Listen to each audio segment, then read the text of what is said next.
So have you ever played Cluedo? I have. You have? Many years ago. Excellent. All right, that's good, because you're going to need that expertise now. Okay. We're going to play a version. I found this game that's a card version of Cluedo called Detection.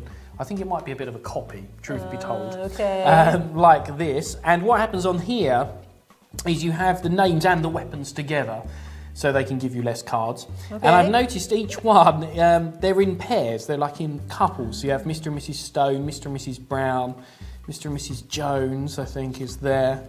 Mr. and Mrs. Smith, Mr. and Mrs. Wood. So, what we're going to do is we're going to have a sort of murder mystery in which you are the star witness.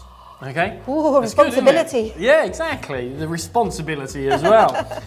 So what I'm going to have you do, we've got 10 cards. So I want you to think of a number between 1 and 10. And we're going to use that to represent the time that you see the murder happen. Right, okay. So imagine that these 10 people are in a house. One of them that you're about to see is conspiring to kill his significant other or her significant other. All right? Okay. So what will happen is, we'll use your number as the time. Okay. I'll show you the cards one at a time, and the person at your number, that's who you need to remember. That's the murderer. Okay. Okay. So that's person number 1. That's person number 2. That's person number 3.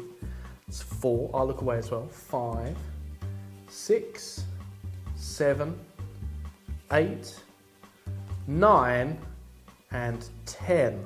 Okay, so now you know who the murderer is. I do. And you're the only person in the world who knows for sure. Okay. And you also know who the victim is, because you know they're going to kill their partner as well. So you're way ahead of the game. Okay. Can I warn them? I want to warn them. No, it's too late for them. The fate, it's all over for them now. Okay. But the next thing we need to work out is the weapon. And we're going to do that a bit differently. Now, say for example, your number that you were thinking of was 3, for example. Here's what I'd have you do. I'd have you take the cards and move 3 cards, one at a time, from the top to the bottom. So you go 1, 2, 3. Okay? But with your number, obviously, rather than mine. So we'll give them a little mix. I'll give you those, and then I will turn away on this rotating stool, made for the job. And then I want you to move cards one at a time from the top to the bottom, the same number as the number that you're thinking of. And then just let me know when you've done that.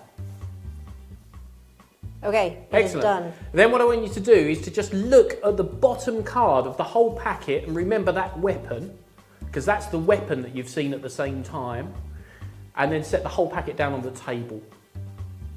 Okay. You done? Yes. Excellent stuff. So now you know everything about the murder, the victim, and the weapon. Now, have you ever heard of psychic detectives? Yes, I have. Is it actually a thing? Apparently, the Yorkshire Ripper was caught by a psychic who, over a map, went, it's him and he's there. No. Yeah. Oh, I didn't know that. I don't know if that means he was rubbish or if the police were not very good either. I don't know. However you look at it, something went wrong there. But I'm going to try and be a psychic detective and pick up the information of this murder, okay? So these are going to be my clues. This one, no, I don't feel... Oh. Yeah, I feel something here. This one is the victim, I think. So I got very dead vibes from there. Let's have a look here. Nothing. Oh, bad vibes from that one. That's the murderer, I reckon. No. And the weapon now. Let's go for the weapon. This doesn't always work, but I think it's here. And with a little bit of luck, we've solved the murder of Mrs. Jones.